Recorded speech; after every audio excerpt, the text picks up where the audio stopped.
E aí pessoal, tudo bem com vocês? Já estavam com saudade? Conforme prometido, essa é a nossa primeira videoaula. Pessoal, esse vídeo atrasou um pouco porque faltou luz aqui em casa. O título dela é Estado, entre parênteses, governo, na concepção liberal, dois pontos, ideologia burguesa e neoliberalismo. Para que esse vídeo não fique muito longo, eu vou dar uma explicação básica sobre o conteúdo. Sempre que falamos de liberalismo, precisamos notar que normalmente o liberalismo é tido como uma doutrina econômica que possui efeitos ou reflexos sociais e políticos. A partir do século XVIII, conseguimos notar uma grande transformação na sociedade a partir do capitalismo. É o capitalismo que quebra a lógica de desenvolvimento ou de separação da sociedade, do econômico e do político. Esses três elementos, embora separados para efeito de estudo, são tratados atualmente como uma coisa só.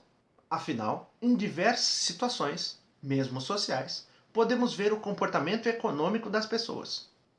Por exemplo, quando um professor oferece para vocês a realização de um trabalho em grupo, vocês normalmente escolhem aqueles coleguinhas com os quais têm mais afinidade. Muitas vezes, sem que vocês percebam, o critério de escolha desses coleguinhas que vão fazer o trabalho com vocês é um critério econômico. Mas como essa escolha pode ser baseada num critério econômico? A resposta é simples. Vocês podem estar escolhendo o coleguinha com quem vocês vão trabalhar simplesmente porque vocês querem que ele faça todo o trabalho por vocês. Essa atitude de tentar diminuir a quantidade de trabalho que você vai ter que realizar para tentar atingir uma nota muito boa já é uma atitude econômica.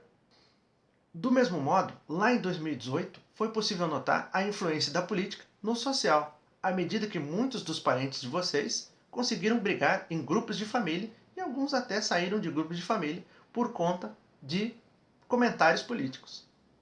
Esses dois exemplos já mostram que a vida de vocês está cercada, seja de elementos sociais, seja de elementos políticos, seja de elementos econômicos. E essa junção só foi possível por conta do capitalismo. A partir principalmente do século XVIII, o capitalismo quebrou diversas barreiras. E ele teve grande influência, por exemplo, no modo como a estratificação social era desenhada. Antigamente, a separação de sociedades em castas ou estamentos tinha uma base estritamente ligada à ideia de nascimento. A partir do capitalismo, a estratificação em classes sociais vai estar ligada não apenas à questão do nascimento, mas sim à ideia de interações econômicas. Se em sociedades por castas ou estamentos não era possível a ideia de mobilidade social, na sociedade por classes é possível sim que uma pessoa nasça em determinada classe e ascenda socialmente. Vilfredo Pareto vai nos dizer que o casamento é uma forma de ascensão ou decadência social. Afinal, por meio do casamento é possível a ascensão ou queda social de acordo com as relações econômicas que passam a ser travadas pelo indivíduo em seu meio social. A ideia de pessoas que podem atuar livremente, subindo e descendo dentro da estrutura da sociedade, está diretamente ligada à ideia de liberdade. E essa ideia de circular livremente pela sociedade, através das ligações econômicas, está na essência da chamada concepção liberal. Essa concepção liberal, por sua vez, está diretamente vinculada à absorção ou à ascensão de uma ideologia dita burguesa. Uma das questões introduzidas pelo liberalismo foi justamente a crítica ao poder do rei. A partir daí, com Charles Louis Secondat, o Barão de Montesquieu, foi introduzida a ideia de separação de poderes. A partir da separação de poderes, o rei passa a representar o poder executivo, o poder de criar leis e o poder de julgar se elas foram aplicadas ou criadas corretamente, passam a ser desempenhadas por outras pessoas que vão compor outros poderes. A ideia de separação de poderes é o que permite que tenhamos uma configuração do Estado, entre parênteses, governo, mais parecida com a que temos atualmente.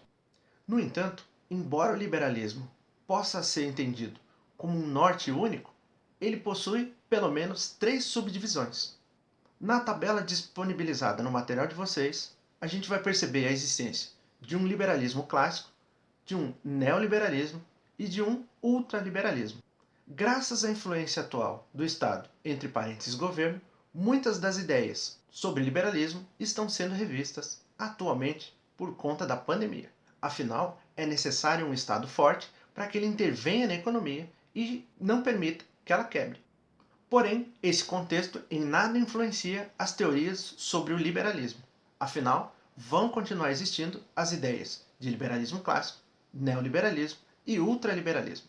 Apesar desse reposicionamento social e econômico, isso não significa que o posicionamento teórico sobre a divisão entre liberalismo clássico, neoliberalismo e ultraliberalismo se perdeu.